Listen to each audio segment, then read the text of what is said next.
So it's my last night in Bangkok, and I thought I would do a quick clip on my top 10 tips, if you will, for first-timers coming to Bangkok. In number 10, I'm going to say where to stay. So Bangkok, in my opinion, is a very safe city. So picking a place to stay really comes down to convenience more than anything else. I would say you should stay near a BTS station. BTS is like the above subway trains of Bangkok. If it's your first time to Bangkok, I would suggest that you stay between the Nana BTS station all the way east to the Ekamai BTS station, and then about 1 kilometer south of that. If you're a backpacker and on a shoestring budget, I would say go for something on Khao San Road. That's where all the backpackers stay. And if you want to spend a bit more money and stay in a nice place, I would suggest the Mandarin Oriental. Number 9, bargain before you get in. Actually, this was going to apply to taxis only, but as a rule of thumb, for all public transport on wheels at least, you should bargain the price before you get in. So that would be taxis, scooter taxis, trikes, all of that kind of stuff. Make sure you bargain the price before you get in the vehicle to avoid any kind of confusion. Alternatively, you can ask a taxi driver to do a meter taxi, but a lot of them really don't want to do that. Officially, Bangkok has around 70,000 taxis. But realistically, it's probably closer to 200,000 taxis. And then there's also the trikes or the tuk-tuks, the motorbikes.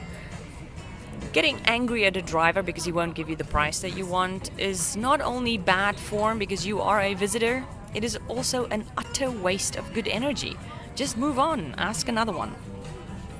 Survival Thai is in number 8. I would say there are 3 phrases that you might want to memorize. The first one is, where is the bathroom?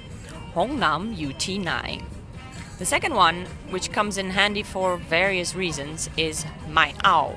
As in, I don't want, or no, or any situation where no is required, you can say Mai Ao. And then the third one is, you don't want spicy food. Thai food is quite spicy. If you can't handle spicy, you need to learn this one. A funny phrase you can say is Pet Bap Varang, which means like, I want spicy like a Westerner, which is kind of a joke. If you can't remember that, then go back to that second phrase, which is Mai Ao, and add spicy. Mai Ao Pet. And number 7, I would say pack light. I had all of my laundry done here. 2 big bags of clothes and towels, dried, washed, and folded for only 200 baht. There really is not any point to pack a bunch of clothes. It's very inexpensive to do laundry here, and there are laundromats all over the place. While on the subject of clothes, number 6 is a note on dress attire. The first part is the dangers of heels. You only wear heels in Bangkok if you're going to a fancy place where you don't need to walk. Else, wear flats. The sidewalks here are literally an obstacle course, and you could get seriously hurt. Also bring a scarf. Maybe this applies more to girls. But if you're going to any kind of religious place, temple or something like that, you need to cover up with a scarf. They won't allow you to go in if you're wearing a tank top or anything sleeveless. Another point is hats and sunscreen. The Thai sun is very unforgiving. Make sure that you have a hat with you at all times or an umbrella, and wear sunscreen. 5, how to deal with homeless people. This is always a bit of a heart wrench, especially when there are kids on the street. Giving money is one option, of course, but I always feel kind of weird giving money. I never know how much to give, and it creates a bit of an unwanted attention as well. So what I usually do is I buy a nice big bag of candy.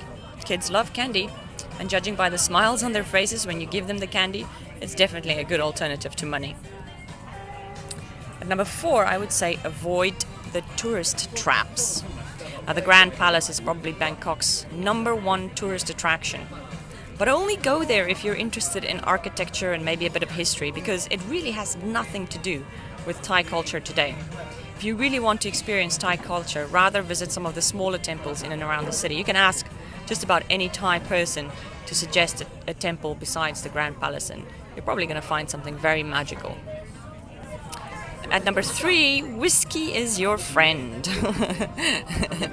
I've heard a ridiculous statistic that like 35% of people that come to Bangkok end up in hospital with some type of food poisoning. Possibly because there's something in the food that you ate or the water, or your body just doesn't react well to something here. Regardless, save yourself. There is a very effortless way to avoid this. Invest in a little or a big bottle of whiskey and take one shot before bed every night, or during the day if your stomach feels any kind of discomfort. Whiskey will kill anything in your stomach that's questionable that you might have eaten during that day.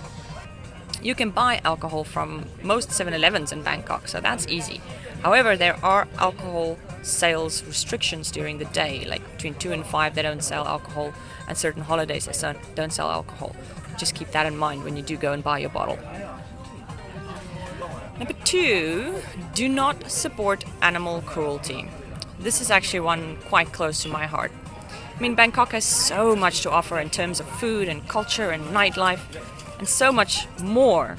There really is no reason for you to come here to pet a tiger and ride an elephant. And if you do, then know that you are beyond a reasonable doubt financing not only animal cruelty but also animal torture.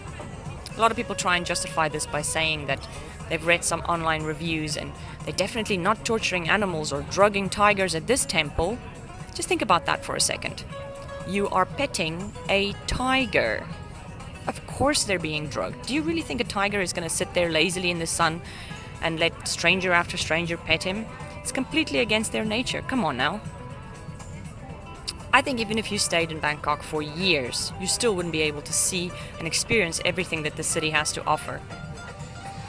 So unless it's free, please avoid anything related to animals. Number 1, get a data SIM card. So jumping from something rather serious to something that's, in my opinion, quite necessary, getting a data SIM card. You can get one right at the airport as you arrive, or you can get one anywhere in the city. It's only going to cost you between 200 to 400 baht depending on how long you stay, and it's going to make your life a lot easier and your experience a lot more pleasant. Maps and directions and suggestions and translations, trust me, the time that you're going to spend getting lost and trying to ask for directions will make whatever you spend on that data card well worth it.